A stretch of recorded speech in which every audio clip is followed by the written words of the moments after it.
bi ñu jëm ñii xaar ne ca bés ba mën nañu topp procédure bi ba ci bés bi ci boppam ñu lever immunité parlementaire du demee noonu. du demee noonu session bi mu ngi ubbi alxames bii di ñëw bu ubbee lenn rek la ñuy def ouverture session benn ordre du jour la am muy ouverture session. Donc bu ñu yegsee balaa ñuy ubbi session bi dañuy def li ñuy wax appel nominal parce que ouverture session dafa laaj quorum. Donc assemblée nationale foog ñu atteindre benn quorum pour ñu mun a ubbi session bi. bu ñu defee appel nominal bi constaté quorum bi président assemblée nationale ne déclaré na session ordinaire bu 2021-2022 ouverte bu ko déclaré ouverte après mu commencé liñ jot diggante 30 juin ak 14 octobre. comme saisie. loi yi ñëw ak saisie yi bu leen limee dina wax ne assemblée nationale jot na lettre ministre de la justice bu ko laaj lever immunité parlementaire tel et tel député bu limee loolu yëpp ba pare mu ne permettre leen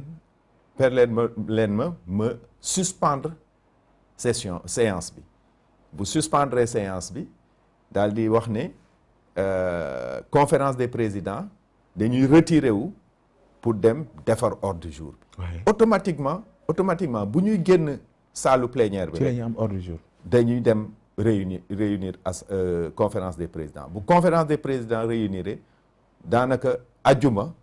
au plus tard samedi dinañ jot ordre du jour. ordre du jour boobu nag. buy génn. dinañ ci gis ne conférence des présidents wax na commission des lois. mu teg commission ad hoc buy saytu lever immunité parlementaire. automatiquement peut-être lundi prochain. commission des lois dina réunir daal di former commission ad hoc bi. 11 membres lay doon.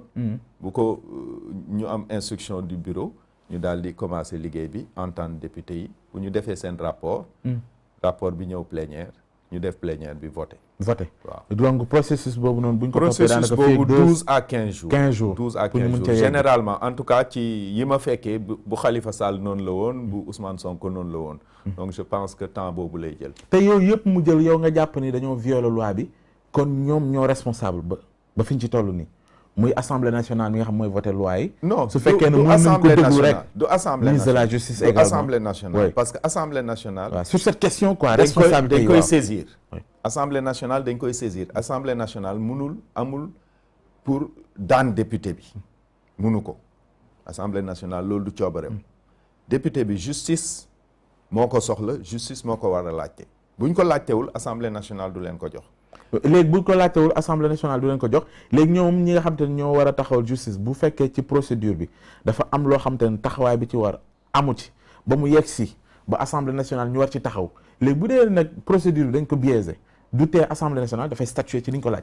loolu rek la mën ci dara mënul amul benn texte bu ko permettre mu def leneen parce que assemblée nationale règlement intérieur moo ko tënk. règlement intérieur bi loi organique la. mënul def leneen lu nekkul ci règlement. kon finalement ministère de la justice mooy problème bi kon. je ne sais pas mënuma wax ni ministère de la justice mooy problème parce que jàpp nga ni waroon nañu. mënuma wax ni ministère de la justice mooy problème en tout cas xam naa ne. parce que nee nga xam na justice. procureur de la république xam na leer ba leer mooy que ne bu leen gendarmerie ooyoon. duñ nekk en tort. xam nga gendarmerie oo na Ousmane Sonko. ma toog fii ci presse bi ne gendarmerie am na droit oo ku ko neex. te pourtant Ousmane Sonko dafa bañ a loolu. Ousmane Sonko bu ko neexee mu bañ parce que dañ nekk ci session immunité permettre ñu interroger ko. d'accord ñaar yi bokkul kon. ñaar yi bokkul. bii hors session ñu la nekk hors session. toujours gendarmerie bu ko neexee mu oote. quel que soit le moment. mais bii. bu la ooyee amul dara lu tere nga dem uyu ji. parce que hors session. parce que hors session la. arrestation la ñuy bañ. donc da nga war a dem uyu ji. mun nañ la au tribunal nga dem uyu ji mais munuñ la arrêter. loolu rek la il faut que ñuy appliquer loi bi dans ce pays munuñu appliquer loi bi ñii.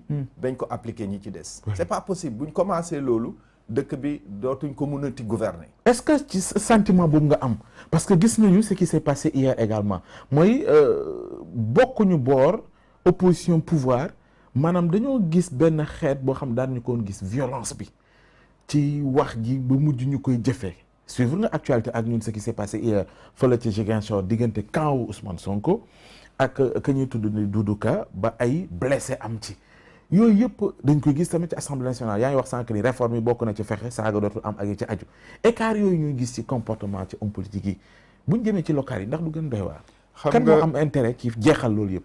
xam nga violence baaxul ci dara boo gisee violence mu am rek c'est parce que fi mu xewee argument waxtaan amatu fa.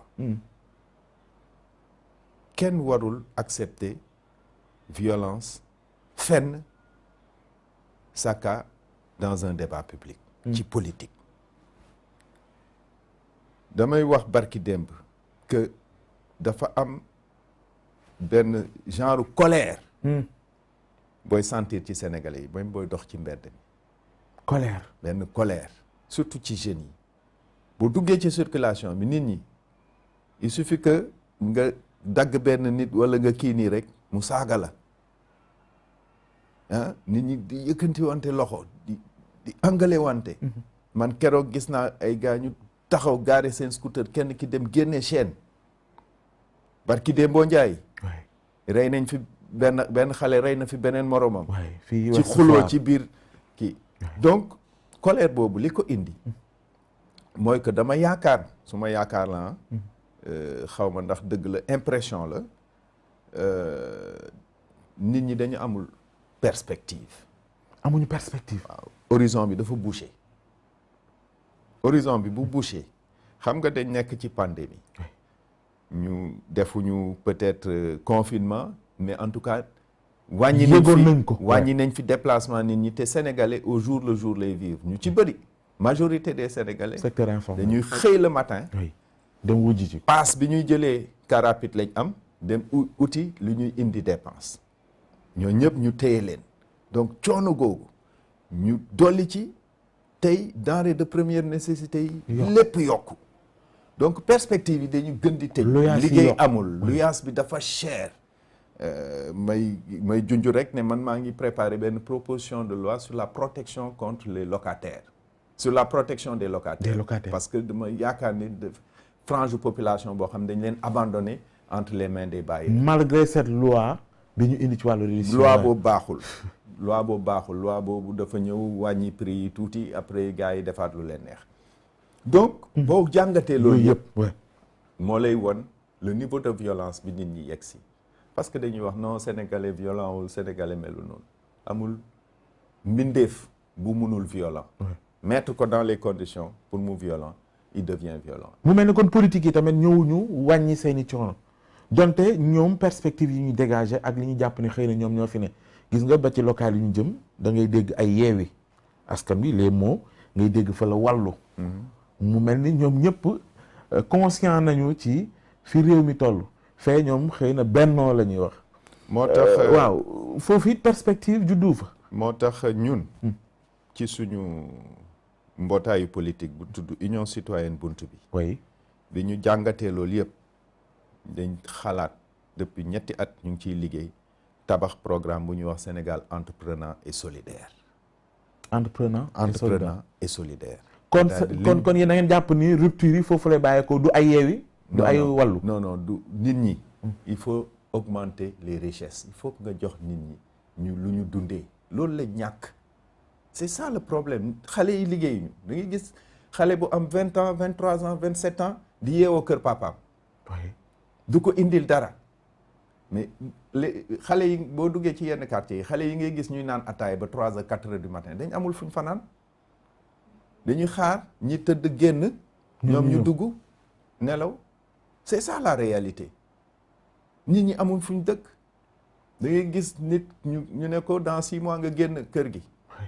bailleur bi jox la signification de congé pendant 6 mois yooyu da ngay ut kër doo noppalu suba ngoon yaa ngi dox kër goo dugg ñu ne la 300 000 2 pièces fayal 4 mois de caution kan moo ko am il faut que état bi teg ay politique publique yu soulager population yi les gens sont fatigués au Sénégal il faut pas est-ce que ñu ngi liggéey est-ce que nguur gi mu ngi liggéey parce que ni ngay peindre la société moom laa lay wax c'est-à-dire est-ce que vous avez l'impression que ñu ngi liggéey dëggantaan boo jëlee programme le plan Sénégal émergent dañu def beaucoup de social ci kaw doog a def ay investissement ci suuf nit mënoo distribuer loo amul moo tax ñu ne entrepreneur et solidaire dañ war a am séddoo ni ñuy amee mooy une véritable industrialisation de notre économie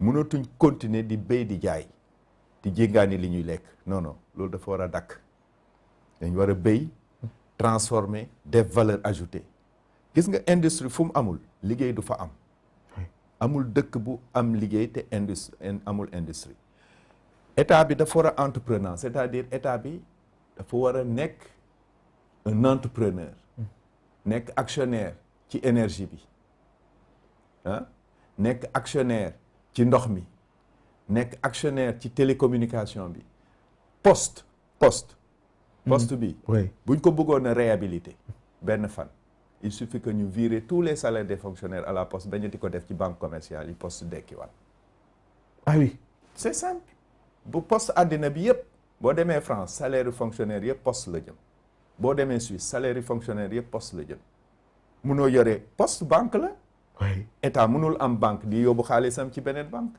pourquoi c'est pas possible donc il faut un état ingénieux gis nga tant que askan wi ñu ngi yeewu di xalaat lu ñu lekk di yeewu di xalaat fu ñu tëdd ils vont pas être heureux le Sénégalais n'est pas heureux donc violence bi ñuy gis nii ci langue politique bi looloo koy fi loolu yëpp violence bi li ko indi mooy absence d'argument les gens ne peuvent plus réfléchir parce que seen biir moo leen jiital et c'est compliqué fi ñu jëm dañ koy saafara il faut que ñu saafara ko il faut que ñu saafara ko il faut que nit ñi jóg réfléchir trouver ay solutions parce que mënuñ ko seetaan mu continuer d'accord dernière question ñu jàpp ni dernièrement Assemblée nationale li ko secoué ci ay scandale bëri na am ñu jàpp ni dañ ko war a dissoudre waaw bon loolu seen opinion la mais comme ni ma ko waxee ca njëlbeen ga généralisation baaxul doo gis benn point bu weex nga ne fii yëpp a weex wala nga gis benn point bu ñuul nga ne fii yëpp a ñuul loolu la ñuy wax manichéisme